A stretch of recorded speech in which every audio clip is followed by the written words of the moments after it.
menunjukkan kemuliaan cinta para sahabat radhiyallahu anhum kepada baginda Nabiullah sallallahu alaihi wasallam, cinta kepada Allah Subhanahu wa taala dan rasulnya yang membuat mereka hidup sehingga mereka tidak mempedulikan nyawa, tidak mempedulikan kehidupan sendiri, tidak memikirkan harta, tidak menghiraukan kesusahan dan tidak takut mati. Cinta bukanlah sesuatu yang bisa diceritakan. Cinta adalah sesuatu yang tidak dapat diungkapkan dengan kata-kata. Cinta adalah sesuatu yang bila telah menghujam ke dalam hati, maka ia akan mengutamakan yang dicintai di atas segalanya tanpa mempedulikan kemuliaan dan kehormatan. Semoga Allah Subhanahu wa taala dengan kasih sayang Allah dan melalui keberkahan kekasihnya Nabiullah sallallahu alaihi wasallam memberi kita rasa cinta kepadanya dan kepada rasulnya baginda Muhammad sallallahu alaihi wasallam.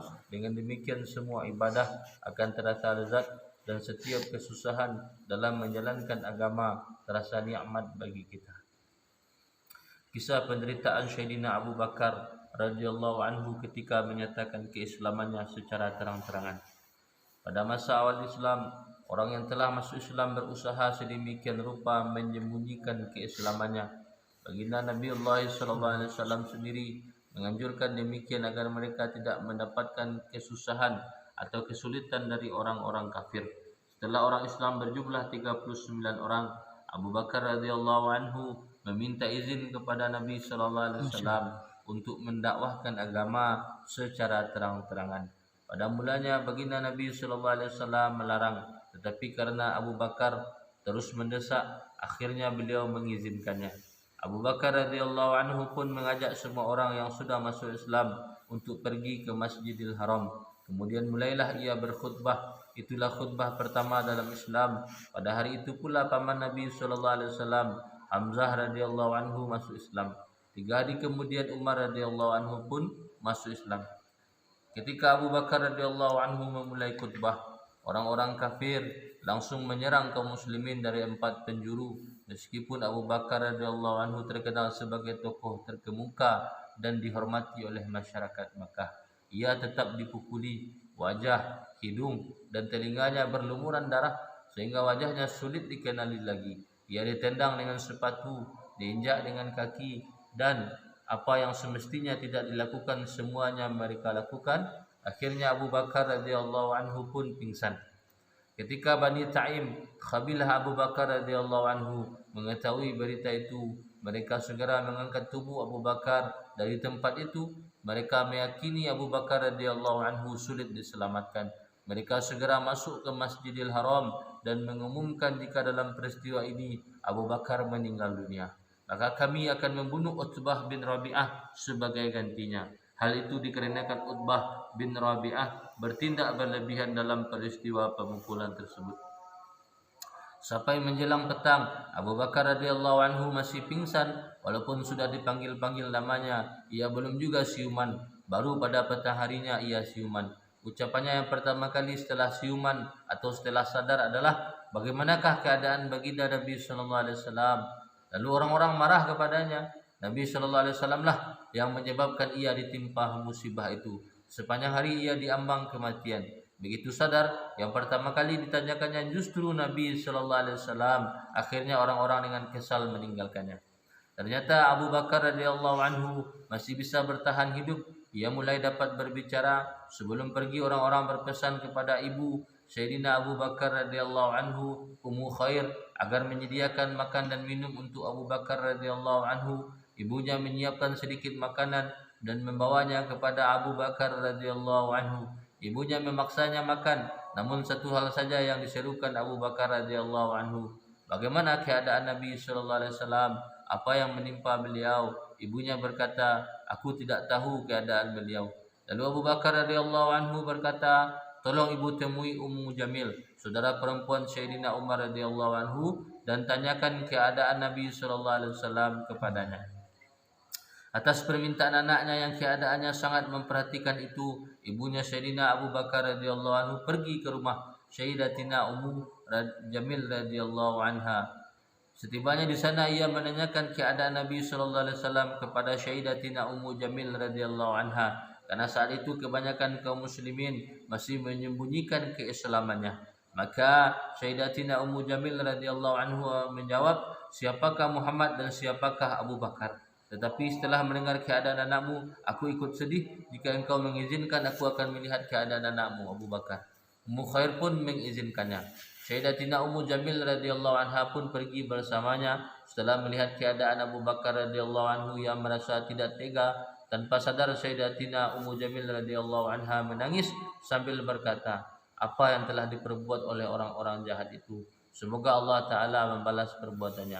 Lalu Abu Bakar radhiyallahu anhu bertanya kepada Ummu Jamil radhiyallahu anha, bagaimana keadaan Nabi sallallahu alaihi wasallam? Lalu Ummu Jamil radhiyallahu anha berkata sambil memberi isyarat dengan mata kepada Abu Bakar, nanti dia ibu kamu mendengar. Lalu Sayyidina Abu Bakar radhiyallahu anhu menjawab, tidak kau usah khawatir dengan ibuku. Maka kemudian Ummu Jamil radhiyallahu anha menyampaikan bahwa Nabi sallallahu alaihi wasallam dalam keadaan baik dan selamat. Lalu Abu Bakar radhiyallahu anhu bertanya, di manakah beliau? Lalu Ummu Jamil radhiyallahu anha menjawab, sekarang ada di rumah Arqam radhiyallahu anhu. Lalu Abu Bakar radhiyallahu anhu berkata, demi Allah, aku tidak akan makan dan tidak akan minum sebelum bertemu baginda Nabi sallallahu alaihi wasallam. Sebenarnya ibunya ingin agar Abu Bakar radhiyallahu anhu makan meski sedikit, tetapi Sayyidina Abu Bakar radhiyallahu anhu telah bersumpah tidak akan makan sebelum bertemu baginda Nabi sallallahu alaihi wasallam. Maka ibunya menanti sampai keadaan sepi dan lengang, karena jika ia terlihat menjumpai Nabi sallallahu alaihi wasallam, orang-orang kafir tentu akan menyakitinya lagi. Ketika malam telah lewat, Abu Bakar radhiyallahu anhu pergi ke rumah Sayyidina Arqam radhiyallahu anhu. Setelah bertemu, Abu Bakar radhiyallahu anhu segera memeluk Nabi sallallahu alaihi wasallam dan beliau pun memeluk Abu Bakar radhiyallahu anhu. Keduanya menangis. Kaum muslimin yang berada di tempat itu pun menangis, terharu dan tidak tahan melihat keadaan Abu Bakar. Lalu Abu Bakar radhiyallahu anhu meminta baginda Nabi sallallahu alaihi wasallam agar mendoakan hidayah untuk ibunya dan mengajaknya masuk Islam. Mula-mula Nabi sallallahu alaihi wasallam mendoakan ibunya, kemudian mengajaknya masuk Islam. Ibu Sayyidina Abu Bakar radhiyallahu anhu pun masuk Islam saat itu juga dari kitab Kamis. Menyatakan cinta pada saat senang, lapang, bahagia dan sejahtera sudah biasa dibuat oleh banyak orang. Namun cinta dan rindu yang sebenarnya adalah yang masih kekal pada saat tertimpa musibah dan penderitaan. Keutamaan kalimah thayyibah. Hadis yang ke-22, an Muadz bin Jabal radhiyallahu anhu qala qala Rasulullah sallallahu alaihi wasallam, la yamutu 'abdun yashhadu an la ilaha illallah wa anni Rasulullah yarji'u dhalika ila qalbin muqinin illa dakhala al-jannata wa fi riwayatin illa ghafarallahu lah. Artinya dari Sayyidina Mu'adz bin Jabal radhiyallahu anhu, baginda Nabi sallallahu alaihi wasallam beliau bersabda, tidak ada seorang hamba yang meninggal dunia dengan bersaksi bahwasanya tidak ada yang berhak disembah selain Allah dan bahwasanya aku adalah Rasulullah disertai keyakinan hati, kecuali wajib baginya masuk syurga. Dalam riwayat lain disebutkan kecuali Allah pasti akan mengampuninya. Diulangi dari Sayyidina Mu'adz bin Jabal radhiyallahu anhu, baginda Rasulullah sallallahu alaihi wasallam beliau bersabda, tidak ada seorang hamba yang meninggal dunia dengan bersaksi bahwasanya tidak ada yang berhak disembah selain Allah dan bahwasanya aku adalah Rasulullah disertai keyakinan hati, kecuali wajib baginya masuk syurga. Dalam riwayat lain disebutkan kecuali Allah pasti mengampuninya. Hadis riwayat Hakim, Ahmad, Imam Nasa'i, Imam Tirmidzi, Imam Tabarani dari kitab Durrul Manthur. Dalam hadis yang sahih, baginda Rasulullah sallallahu alaihi wasallam bersabda, dengarkanlah berita gembira untukmu dan sampaikanlah kepada yang lain, barang siapa ikhlas mengucapkan la ilaha illallah, wajib baginya masuk surga. Inilah nilai-nilai keikhlasan di sisi Allah Ta'ala. Dengan keikhlasan, amalan sedikit akan berpahala banyak. Amalan yang dilakukan agar dilihat dan dipuji orang lain, meskipun banyak, akan sia-sia di sisi Allah.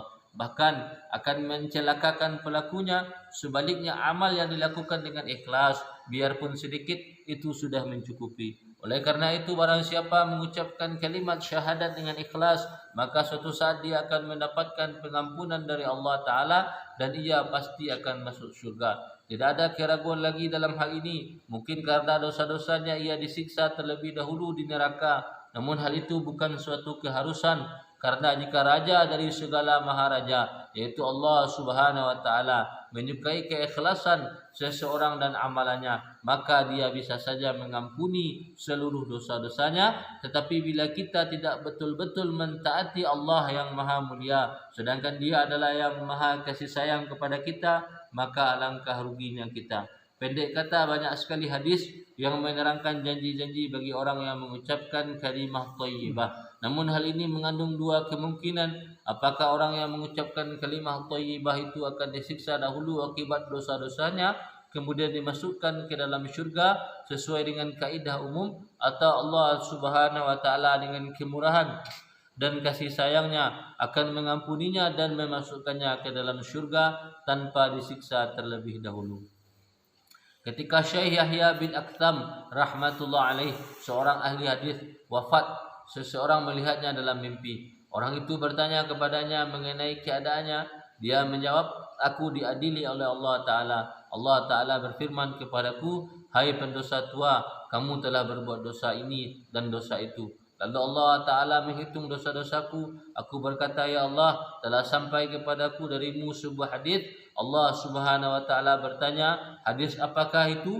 Aku berkata, aku mendengar dari Abdul Razak, ia mendengar dari Ma'mar, dan Ma'mar mendengar dari Zuhri, Zuhri mendengar dari Urwah, dan Urwah mendengar dari Sayyidatina Aisyah radhiyallahu anha, bahwa baginda Nabi sallallahu alaihi wasallam meriwayatkan dari malaikat Jibril alaihi salatu wasalam dari Allah Subhanahu wa Ta'ala, engkau berfirman, aku malu menyiksa seorang muslim yang sudah beruban, yang sudah tua, dan aku akan memaafkannya. Ya Allah, engkau tahu bahwa aku adalah orang yang sudah tua.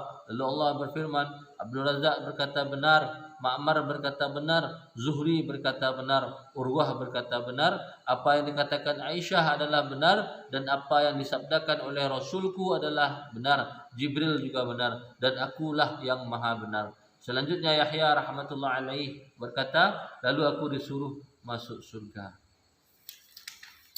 Alhamdulillah, kita telah dengarkan kisah kecintaan sahabat kepada Nabi sallallahu alaihi wasallam, melebihi cinta kepada apapun, dan juga keutamaan kalimah la ilaha illallah Muhammadur Rasulullah. Insyaallah apa yang kita bacakan tadi, kita dengarkan tadi, kita bisa mengamalkan dan juga bisa mendakwahkannya.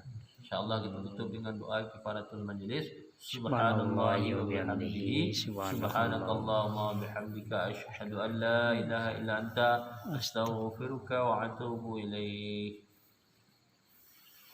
Allahumma shalli ala sayyidina Muhammad.